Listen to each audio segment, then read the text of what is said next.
Bonjour, je m'appelle Alpha Fall, surveillant au CM de Ndiassane et au nom de Madame la principale du corps professoral et de l'administration, nous tenons à remercier l'État du Sénégal à travers le projet PRORAP qui nous a offert gracieusement ces deux classes qui vont participer à l'amélioration des enseignements-apprentissages ici au niveau du CM Ababakassi, qui a l'habitude de faire au CM de Ndiassane, qui a l'habitude de faire, mon inspecteur, de bons résultats. On a frôlé 98%, mais nous pensons que et nous croyons fermement qu'avec ces deux salles de classe-là, les conditions d'enseignement-apprentissage vont être améliorées au profit de nos apprenants qui, depuis l'année passée, euh, sont motivés d'être dans ces classes-là. Donc je crois qu'en toute chose, dans l'enseignement, il y a une nécessité d'une motivation supplémentaire pour que ces élèves-là puissent faire de bons résultats. En tout cas, nous vous remercions au nom de l'autorité de la hiérarchie, au nom de tous ces élèves, des parents d'élèves de Ndiassane. Merci beaucoup, mon inspecteur. Merci beaucoup. Merci beaucoup. Bonjour tout le monde. Nous sommes là au niveau de Ndiassane dans le cadre d'une réception provisoire de deux salles de classe qui ont été construites par l'entreprise Batinov. C'est dans ce sens que le ministère de l'Éducation nationale, dans son programme de remplacement des abris provisoires, a instruit la direction des constructions scolaires pour faire un projet de remplacement des abris provisoires, pour qu'il y ait plus d'abris provisoires dans les établissements. C'est pourquoi nous avons ici deux salles de classe qui ont été construites par l'entreprise Batinov. La construction est innovante. C'est une plateforme en béton et des panneaux Chandus qui ont été faites. Et c'est des classes adéquates. C'est des classes qui est vraiment en diapo. C'est des classes également qui ont une isolation thermique, une isolation acoustique et qui est franchement il représente un confort pour les élèves pour qu'ils puissent avoir un enseignement d'apprentissage. Elles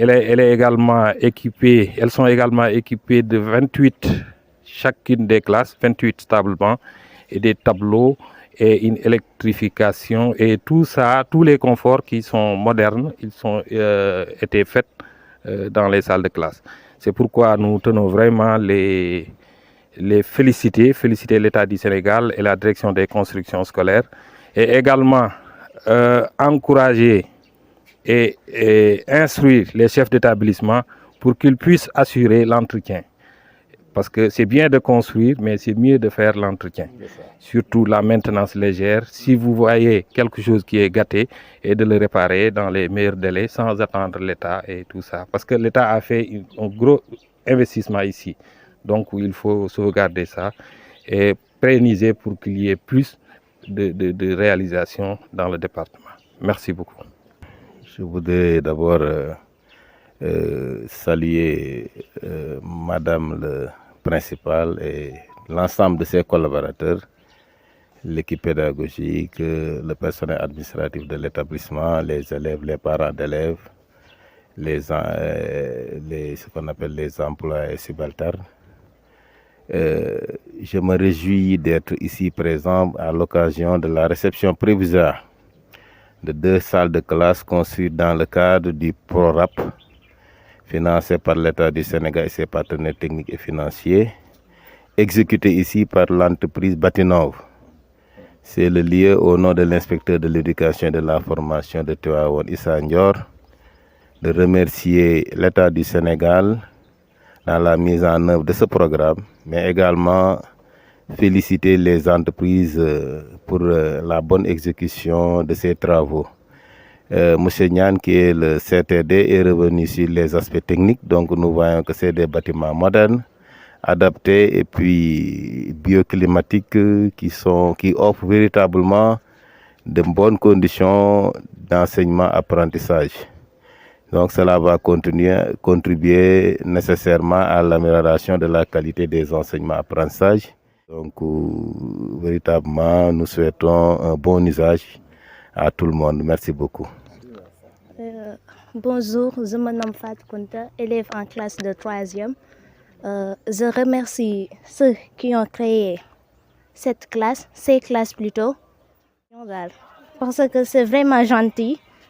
de votre part. Merci beaucoup. Voilà, bonjour. Je me présente, c'est M. Mansour Fall, directeur d'école de l'école de Ndokngoraf. Nous sommes là aujourd'hui réunis pour la réception des nouvelles salles de classe, des nouveaux ouvrages qui sont construits par l'État pour le remplacement des abris provisoires. Bon, avant de continuer, je vais devoir remercier solennellement M. l'inspecteur Abdoulaye Thiaw, le secrétaire général de l'IEF de Tivaouane, qui est venu aujourd'hui représenter l'inspecteur Issa Ndior. Bon, je vais aussi remercier solennellement M. Nian, le CTD de Tivaouane, et M. Lo de l'entreprise Batinov. Je remercie aussi l'ensemble de mes collaborateurs, qui sont vraiment des enseignants émérites, des enseignants responsables. Je remercie exceptionnellement Madame Binta Dieng, la présidente du CGE. xam naa bu kii damay wax tuuti ci wolof comme dañ ko soxla maa ngi nuyu mbokk yëpp di leen gërëm man maay Mansour Fall directeur école Ndokngoraf tey ñu teew fii pour ubbi jàngukaay bees yi nga xam ne dañ ko tabaxal école bi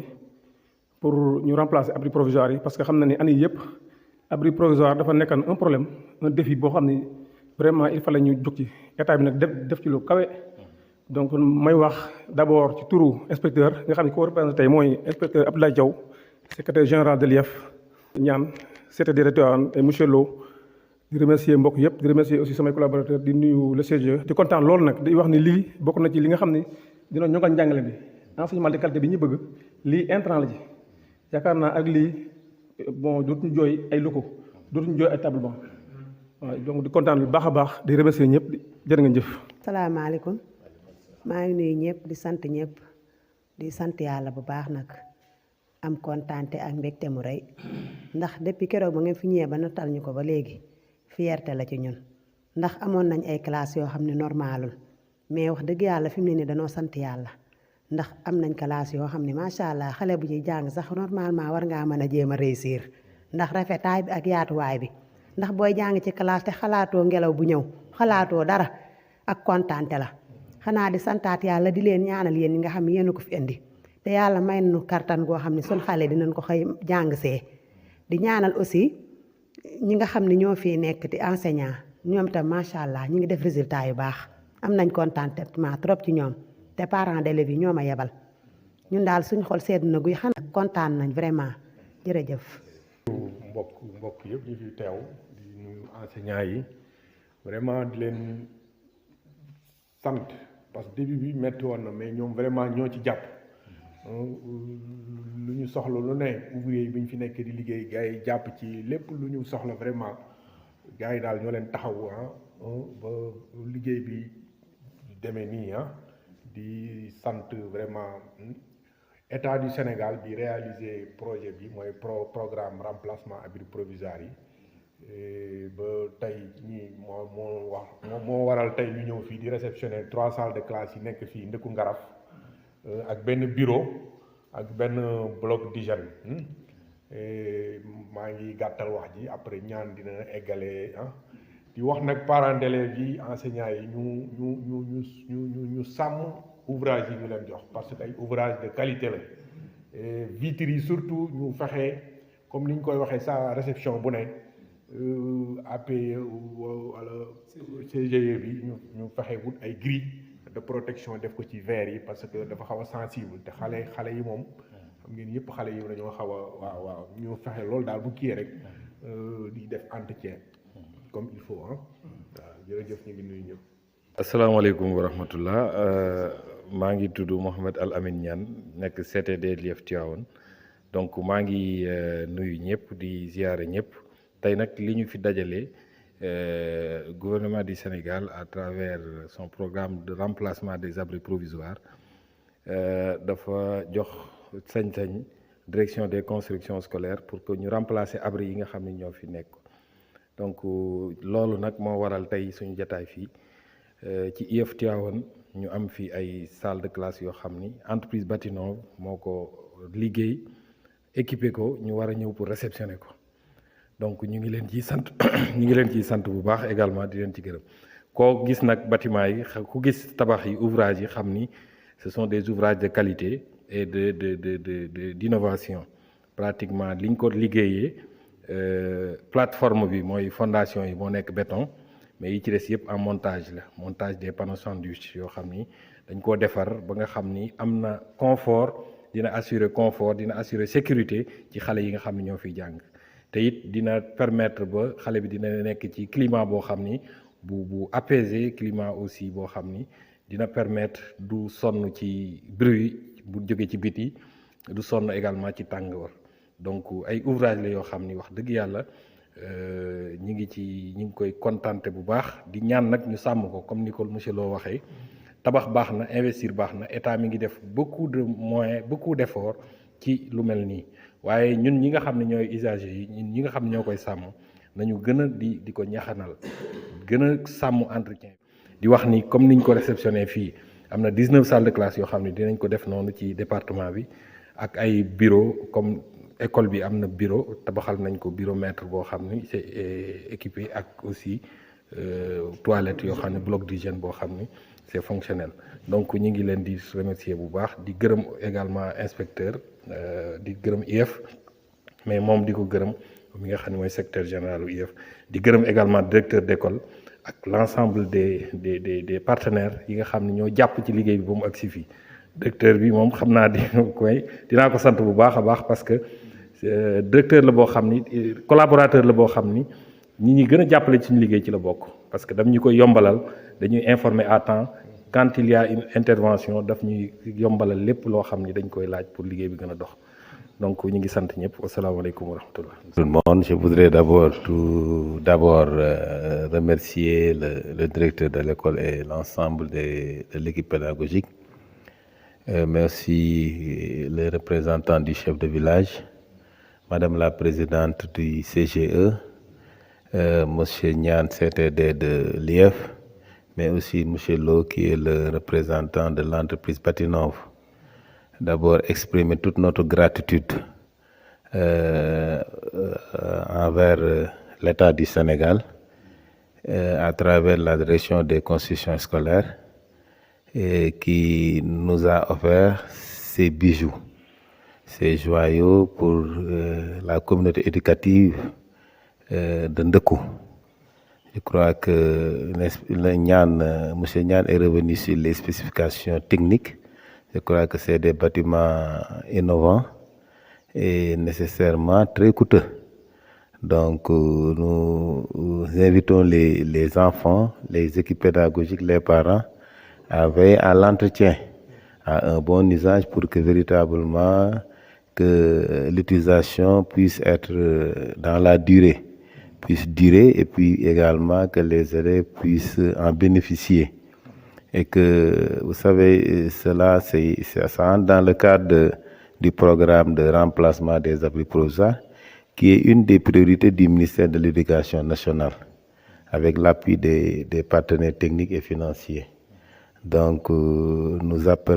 lançons un appel à tous les usagers et à toute la communauté éducative pour que véritablement l'utilisation soit efficace et efficiente, et qu'il y ait un bon entretien. Je crois que M. Lo a fait déjà une suggestion et je pense que vous en tiendrez compte pour que véritablement que vous édifiez des grilles de protection pour participer à l'amélioration des performances des élèves. Merci beaucoup. bu ñu sante yàlla julli ci yonent bi sallallahu alayhi wa sallam ñu ngi am mbégte ak kontaante bu rëy ci jataayu tay bi mooy ay travaux yu ñu tàmbale woon ci école bi te yàlla dogal mu egg ba tey ñu ñëw di ko réceptionné loolu nag sant la ñu ngi sant yàlla bu baax a baax ci fekke giñ ko fekke waaye di sant itam ci turu parents d'élèves yi di sant tam ci turu équipe pédagogique bi nga xam ni monsieur Mboup Omar mooy directeur bi monsieur Sow mi ngi nii encore enseignant la ci école bi ak madame Ndiaye ak man mi wax ak yéen di oustaz jiite Ablaye mi ngi nii jiite association des parents d'élèves waa inspection ñëw fi ànd ak inspecteur Thiaw ànd ak ñaan ak ñi nga xam ñoo yoroon liggéey bi vraiment ñu am lool mbégte ak kontaan ci lii parce que lii yokkute la vraiment école bi soxla woon na ko lool te it jàpp nañu ni dana indi sax leneen lu bees mooy dana yokk recrutement bi parce que am na loo xam ne bu ko parents yi gisee dana leen gën a sawarloo que ñu indi seeni doom parce que tam vraiment dëgg la école yi am na ci yoo xam ni màggat na lool mais classe yu mel nii ak ni ñu ko defaree ak liggéey bi ni mu sete ak ni mu selle loolu vraiment ñu ngi ñaan mu gën a yaatu parce que jàpp nañu ni fu mu nekk rek dana yokk effectif élèves yi dana tax parents yi gën a sawar kon ñu ngi leen di sant bu baax a baax a baax a baax yàlla dogal na bi liggéey bi tàmbali fi la ñu fekk waaye gis nañu taxawaay bi macha allah liggéey nañ ko ci liggéey boo xam liggéey bu wér la kon ñi nga sant ñi nga xam ni ñoo fi nekkoon di ay ouvrier nekkoon nag ñun waaye di sant sam ñi nga xam ñoo leen doon superviser waxtu wu ñu waree ñëw danañ ñëw xool liggéey bi lu ci war a jubbanti ñu jubbanti ko ba tey mu egg kon ñi ko alhamdulilahi rabil alamin ay di ñaan yàlla defal ñu jàppale ñu ba vraiment ñu mën ci dugal xale yi waaye tam am ci ay ndam yu kawe di ñaan tam yàlla vraiment inspection yàlla na yàlla jàppale leen ñoom it tàmbalee ko ci inspection départementale yaakaar naa am nañ ko bees ku fi ñëw ren yàlla na yàlla def mu ñëw ci jàmm ñu dalal ko ci jàmm département bi yàlla bu mu des gannaaw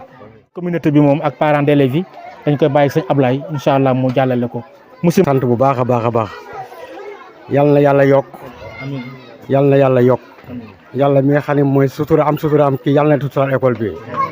école bi day ñi ngi am ay avancé wax dëgg yàlla diggante daaw ak ren jàpp ngeen ci bu baax waaye nag gën leen ci jàpp yàlla gën nu jàppale ñun tam parents d'élèves bi nag gis nañ ñi ngi ñëw bu baax fi ne nii ak vague xale yu ndaw cax des na yeneen yu war a ñëw waaw ñun daal li ñuy ñaan mooy yàlla gën leen suturaal rek defal leen wér defal nu ko defal ko bépp jullit ca nag ku nekk la ngay yëngatu yàlla defal la ci ndam yàlla na yàlla yokk lépp ndax li mat a ñaan ci àddina mooy sutura yàlla defal sutura àddina ak sa àllaaxira asalaamaaleykum. Nous sommes là aujourd'hui ici au niveau de l'école élémentaire de Ndoukoura, dans le département de Tivaouane, Djef Tivaouane. Nous sommes là ici avec une forte délégation dirigée par l'inspecteur Abdoulaye Thiaw, qui est le secrétaire général de l'IEF, accompagné également de représentants de l'entreprise, M. Moussa Lo, pour procéder à l'inauguration, à la réception provisoire des 2 salles de classe qui ont été construites par l'entreprise Batinov. Dans le cadre du programme de remplacement des abris provisoires, le ministère de l'Éducation nationale, à travers la direction des constructions scolaires, a pris des forts engagements pour qu'il y ait plus d'abris provisoires dans nos établissements. C'est dans ce sens que nous sommes là. Et j'invite également les chefs d'établissement et les parents d'élèves à ce qu'ils les entretenir. Ne pas attendre que ça soit détérioré à des niveaux élevés pour agir. À chaque fois que vous pensez que telle chose risque de se détériorer, il faut prendre des mesures de prévention. C'est dans ce sens-là que nous vous invitons en collaboration avec le CTD, déjà de penser à réaliser des grilles de protection pour les fenêtres. Parce que c'est en vitre et tout le monde sait que c'est sensible. Mais nous ne voudrions pas que cela soit fait avec des gens qui ne sont pas formés. C'est pourquoi je dis en collaboration avec Nian. Parce que l'entreprise a formé des ouvriers au niveau local pour l'édification de ces édifices. Donc il ne faut pas prendre n'importe quel ouvrier. Au besoin, quand vous aurez peut-être les moyens pour le réaliser, il faut s'en ouvrir à M. Nian, qui va non seulement vous donner le prototype qu'il faut y mettre, mais également accompagner l'installation. Vraiment, c'est ce que sur ces mots-là que je voudrais terminer. Vous remercier encore, vous féliciter et vous encourager au nom de l'inspecteur Issa Ndior. Vous souhaitez également une très bonne année scolaire 2024-2020. di ci xool la ci gën a rafet ngeen def ko la ci nga xam ne nii bu ngeen ko defee xaj na mu jur coow wala du leen jural njariñ ngeen teg ko ci suuf loolu daal la ñu soxla ngeen xam ne yàlla moo ñu boole ak yéen boole ñu defal ñu ñuy njariñ suñu réew tant que ñu ngi koy mën nañ ko jéem xaj na yàlla rek moo mat mais ñun mën nañoo jéem la ñu mën pour que véritablement li ñu war a jariñ suñu réew ñu jariñ ko ndaxte mbir mi moom noonu rek la yàlla nañ yàlla defal jàmm defal ñu atub jàmm tey résultats yi aussi nekk ay résultats yu am maana jërëjëf monsieur Lo Batinov yal na yàlla yokk seen xam-xam yokk seen mën-mën ñaan aussi collaborateur la IEF nekk vraiment koo xam ne ñëpp fu ñu jaar témoignage bi benn la bu ñëwee liggéey bi dina ko def ni mu ko war a defee ànd koog ñi mu ko war a àndal wax dëgg yàlla ñu ngi koy sant moom it di ko gërëm ci turu inspection de l'éducation inspecteur de l'éducation Issa Ndior mi nga xam ne moom laa fi représenté tey jërë ngeen jëf. fii école bu ñu tuddee Mekhe 11 école bi nga xamante ne nii dafa nekk ci koñ bi tudd koñ Ngaye Diagne 2 parce que Ngaye Diagne dafa nekk koñ bu rëy boo xam te quartier bu rëy boo xam te ni ko séparé en deux léegi def ko Ngaye Diagne ak Ngaye Diagne 2 école 7 moo polarisé peut-être quartier bu njëkk bi Ngaye Diagne 1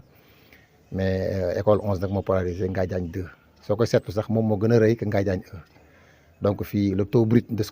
scolarisation dafa considérable trop waaw école bi am na ren 4 ans mais ci 4 années yëpp nous sommes presque à 205 élèves te am na année yoo xam te sax on a refusé de recruter des enfants simplement parce que amuñu woon ay locaux yu baax mais le gouvernement du Sénégal à travers l'inspection de l'éducation et de la formation bi nga xamante ni ministère moo leen ilif mu may ñu des salles de classe yoo xamante ne nii entreprise bu tudd Batinov ñooñu ko fi defaral salle de classe yu mucc ayib yoo xamante ne nii dañu monter lépp ci en un temps vraiment en un temps record mu nekk lu ñu bett nag ñun ñëpp sax parce que bi ñu fiy ñëw di këpp suuf toute la population était très contente bi ñuy jot aussi ouvriers yi bi ñuy tabax bi ñuy def lépp ils ont été pris en charge par la population parce que ñoom dañu ne woon seew jot ci école boo xamante ni seeni doom yi dañ ciy jàng parce que xale yi fiy jàng yëpp c'est des enfants qui traversaient la route nationale pour aller vers d'autres écoles mais aussi dañ doon jaar ci àll bi pour dem école 7 mais école bi mu ñëwee dafa régler tous ces problèmes là voilà donc ren ji sax on a refusé des cas yoo xamante ne nii bon mënutuñu leen contenir en tout cas ñu ngi gërëm l'État du Sénégal mi nga xamante ne nii moom moo ménagé wul benn effort pour que suñu école bi taxaw man mi directeur bi monsieur Thiaw maay wax loolu parce que dama nekk ci processus bi du début ba tey jii nga xamante ni dañuy ñëw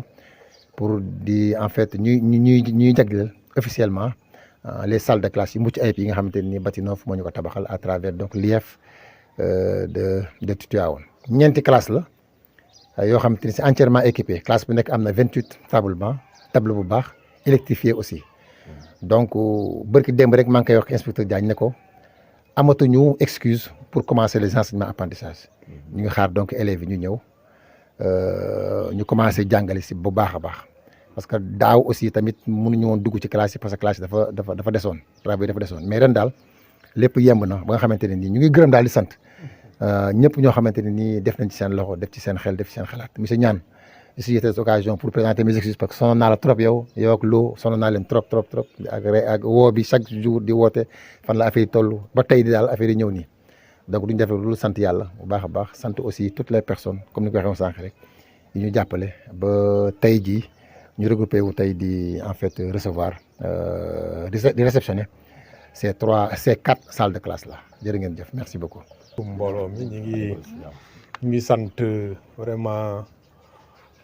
waa école bi ñu fekk si mooy école Mekhe 11 xamante ni ñoom ñoo am ñeenti salle de classe yu leen programme remplacement abri provisoire jox jaarale ko ci DCS direction construction scolaire et mu jaar aussi ci IEF bu Tivaouane ñu ngi fi tey pour réceptionner 4 salles de classe xamante ni c'est équipé comme ni ko directeur waxee léegi c'est équipé et vraiment di sant ñi ci jàpp ñëpp parce que commencement bi metti woon na mais nag di sant comme ni ñu koy waxee rek parce que bu demee ba egg rek ñi ci jàpp ñëpp ñu ngi leen di sant inspection di ko jaarale aussi ci monsieur Thiaw bi représenté inspecteur ñaan mi nga xamante ni moom it chaque jour moo ñu doon talonné pour liggéey loolu lépp pour liggéey bi baax la woon waaw ba ñu toll fii di réceptionné tey vraiment kaddu yi du bëri nag comme fi ñu jëm dafa xaw a sori di salaamaaleykum man la présidente CGE Mékhé 11 maa leen di nuyu seen tur di leen sant bu baax a baax di rafetlu vraiment école bi kontaan nañ trop ci école bi jàppale bi ngeen ñu jàppale ba ñu am 4 salles de classe yi waaw ñu ngi di sant monsieur Lo moom tamit vraiment jàpp na ci trop ak inspecteur ñu ngi lay sant bu baax di la gërëm kontaan nañ seen taxawaay. maa ngi présenté wu d'abord man la Mbaye Touré directeur école élémentaire Mboubeen IEF Tivaouane IA Thiès tey danoo ñëw am mbégte lool ci dalal délégation bu mag bi nga xam ne mi ngi jógee IEF te ki ko jiite di inspecteur Thiaw ñu xam ko ci taxawaayam ak ci bëgg lu jëmale njàng mi kanam mi ngi dendeek aussi ku ñuy wax monsieur Niane chargé de la construction scolaire je pense que ñun depuis ñu àndee ak moom réccuwun lu tax ñu ko doon xame parce que koo xam ne la tànqamtulu liggéey bi benn yoon inspecteur ñu xamal leen ko muy taw muy métti bu naaj bi di tàng ñaan mi ngi nekk ak ñun te lu tax ñu gën koo ñeme mooy koo xam ne heure boo ko wooye dana la wuyu di jokkonteeg ñun loo aussi ñu koy defal mention spéciale yaakaar naa histoire ma koy rappelé bi ma njëkkee ñëw fekk fi waajuram bu góor moo ñu dalaloon yàlla na ko yàlla yërëm ma ñëw mu ne ma ma ne ko kat dañ ñooy fay weer waxuñu ne inspecteur yow yaa ñuy loué waxuñu yaa ñuy logé waxuñu yaa ñuy jox lekk waxuñu yaa ñuy jox naan il faut nga waxal population bi li si nekk ñun ñoo war a yor suñu bopp góor gi ne ma loolu amu fi ma ne ko man de ñoo war a yor suñu bopp kooku il faut ñu xamal ko moom mi ngi nii bi papaam wàccee liggéey mu yore lenge yi ñu ne ko aada la ma la waxoon laa leex suñ gisee néeg dañuy loué suñ gisee popat dañuy popat duñ wéeru si yéen parce que am nañ salaire mu ne ma la fa bàyyi wàccoon du dañ kooku kii taxawaayam taxaw daf ñu yokk doole tey da ngay bëgg a jóge Mboubeen sax soo ko donc loolu daal moom ma témoigner leen ko am na fi ñaan nelawatul guddeeg bëccëg ndax bureau la koy sonal bureau moom école rek moo ko ñor inspecteur waaw loolu daal lan amoon si kat di sant population bi parce que tey population Mboubeen Tagaar ñoom ñëpp mënuñu leen a fay Mboubeen Ndiobène Taay ñëpp laa wax sans exception parce que tey li ñu fi teg ñun mooy élève dama leen di wax ne ñun inspecteur ab jàngalekat fa nga dem tey tant que yaa nga fa rek àggaleel sa mission defal sa mission convenablement ba mu fay jóge buñ la jàppalee defal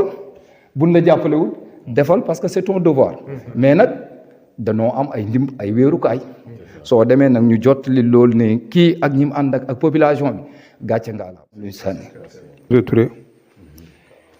asalaamaaleykum monsieur l'inspecteur man Adama Mboup président CGE bu école Mboubeen 2 commune de Ngandiouf kontaan loolu nag ci seen teewaayu tey bii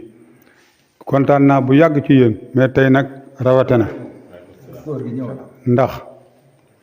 lii ngeen nu defal ba mu yegg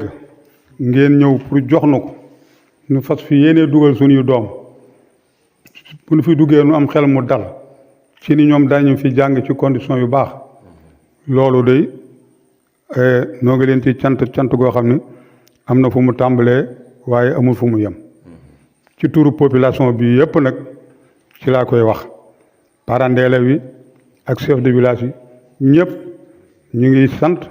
di leen gërëm ndax lii mbaar la woon ba ñu mbaaree fee yàlla dikka ko dogalam mbaar ma lakk kenn xamul lu ko lakk bañ ci jàppee ngeen taxaw ci di ci def ba mu agsi fii tey ba mel ni mu mel kon loolu seen taxawaay la ak seenu farlu kon ñu ngi leen ciy sant ñu ngi leen ciy gërëm rempli ngeen ko loolu population bi ñoo ci jàpp ndax bëgg lu fu seeni doom mën a dugg fu leen amal sécurité kon en gros tout daal sant mënta passé sant population baa ngi ñii ay parents d'élèves ñii seeni doom fi ne da ngeen noo bett waaye wax naa leen léegi nii bu ngeen ko waxan ci suba fii yëpp day fees da ngeen naan lii meeting la ndax jaral ngeen nu ko li ngeen defal jaral nanu ko kon sant mënta weesu sant ñu ngi leen di sant ci tuuru population bi yëpp Mboubeen ak Ndiobentaay ak Mboubeen 1 ñoo fiy jàng jërë ngeen jëf. mbooloo mi ñi ngi leen di nuyu yéen ñëpp man la Mouhamed Al Amin Niane nekk coordonnateur technique départemental des constructions scolaires tey nag maa ngi fi teew ànd ak suñu kilifa suñu njaatige di monsieur inspecteur Abdoulaye Thiaw représenté fi IEF bu Tivaouane ñu ñëw nag dans le cadre du programme de remplacement abri provisoire tey ñu ñëw pour réceptionner def réception provisoire ci ñaari salle de classe yi nga xam ni taxawal nañ ko fii ci Mboubeen ma fàttali tuuti historique li waral ñaari classe yi programme bi dañ ko lancé ñu dawal tuuti di commencé di tabax am incident bu fi am fii ñaari abri provisoire lakk ba jeex te wax dëgg yàlla kenn xamul lu waral loolu ñu envoyé ma image yi ñoom ñii di Pa Adam Mboup directeur yónnee ma ko ñu yónnee ko ma yónnee ko samay njaatige muy ministre de l'éducation nationale ci la ñu joxe instruction à travers la direction des constructions scolaires ni ñu nañu def daar ba fexe ba indi fi tabaxal leen ñaari salle de classe ñu délocaliser yeneen ñaari salle de classe yoo xam ne feneen la jëmoon indi ko fii pour sampal leen ko loolu moo waral tey ñaari salle de classe yi ñu tabax ko fii waaye nag di ci am mbégte bu baax nag parce que biñ ñëwee rencontré nañ une équipe pédagogique très engagée aussi partenaires yoo xam ni parents d'élèves yi ñoo xam ni wax dëgg yàlla seen taxawaay seen yitte lépp ci éducation kese la góor gi wax na ko léegi Pa Adam Mboup moom dem na ba sax suñu relation yematul ci école ak école rek daanaka lu bare bari dañ ciy déggante te ci lii rek la ñu xamante ma gis ci moom engagement gis ci moom détermination gis ci moom bëgg-bëgg boo xam ni wax dëgg yàlla ñu mel nii suñ ko amoon lu bari rek dina tax ba école dina jëm kanam dem leen Mboubeen ngeen constaté lakk bi nga xam ne moo fa amoon ñu ànd ak waa comité dialogue social départemental ak inspecteur Thiam ñu ñëw def constat bi def réunir yëpp ci la ñuy ñëw nag commencé liggéey bi en tout cas am nañ mbégte bu baax ñu ngi gërëm ñëpp di sant ñëpp wasalaamaaleykum wa rahmatulah. mbooloo mi waaw ñu ngi leen di nuyu yéen ñëpp vraiment di am kontante parce que biñ koy commencé sori woon na Mboubeen presque bokkoon na ci suñu site yi gënoon a sori mais vraiment bi fi li amee mooy li incident bi amee mooy lakk gi ñaari abri provisoire abri yi nekkoon fee lakkee après ñu waxoon ñu ko ci leen ñi ñu nag Mboubeen sax dafa war a njëkk a pare salle yépp parce que actuellement amatuñu ñoom salle bu ñu jàngee noonu la ñu ko waxee moo taxoon ñu def Mboubeen priorité waaw moo tax ñu def loolu et avec la collaboration de l'IEF de Tivaouane monsieur Niane nekk CTD bi moom it moo doon taxal diggante bi vraiment ak population bi ba lépp jaar yoon vraiment liggéey nañ ko ci liggéey bu mucc ayib di sant population. waaw di leen sant jërëjëf merci di nuyu yéen ñëpp seen tur ak seen sant ci turu Issa Ndior xam ne mooy inspecteur de l'éducation et de la formation bi nga xam ne moo jiite tey département bu Tivaouane IEF bu Tivaouane di leen sant te di leen nuyu ci turam di ci jiital le directeur de l'école Mbaye Touré di ci teg ñëpp ñi nga xam ne nii ñu ngi fiy jàngale di ko jàppale di nuyu tamit monsieur Mboup Adam Mboup nga xam ne moom mooy président parents d'élèves yi boole ci aussi nekk président commission éducation bu commune bu Ngandiouf kon moom ñu ngi koy sant aussi di ko gërëm di jaarale ci moom ne ko wax ne ko nañu jottali suñu nuyoo ak suñu ngërëm monsieur Daw Ngouda Ciss nga xam ne mooy maire bu Ngandiouf mu lee wax ko ne ñu ngi koy sant di ko gërëm ak ñëpp ñi koy jàppale mooy équipe municipale beeg conseils municipaux yëpp ndax li ñuy def ci éducation xam nañ ko malgré que Ngandiouf commune la boo xam ne xam nañu ay limites yi moyen xam nañ ni les communes là yu mel nii souvent dañuy am ay problème de moyens mais lépp lu mu mën ci éducation mu ngi koy def ndax ñun xam nañ ci dara wax xam nga jàpp ñoo lay jàppale di gërëm parents d'élèves yi di gërëm aussi ñaan nga xam ne nii tey jii moom lépp luy constitution scolaire ci département bi moom la moo koy saytu moo koy doxal bi mu fi ñëwee léegi tamit gis ngeen ne changement am na liggéey gën na baax liggéey gën na ñoŋ liggéey aussi gën na gaaw loolu nag aussi taxawaayam la ñu ngi ko ciy sant di ko ci gërëm. jàngalekat yi jàppale élèves yi pour ëllëg vraiment ñu am élèves yoo xam dañuy réussir bokk ci kilifa yi nga ànk réew mi jóge Mbuubeen ñëw di ko defaat ci seeni doom loolu la ñuy ñaanal yàlla. kon vraiment ñu ngi leen di tàllal loxo di sàkku ci yéen ñaan di nuyu imam bi di. yéen ñii di ñu seetaan jaare ko ci YouTube bi boo leen bëggee jot suñu publication man ngeen a abonné ci Moukhaddamatoul TV te bu leen fàtte laal cloche bi.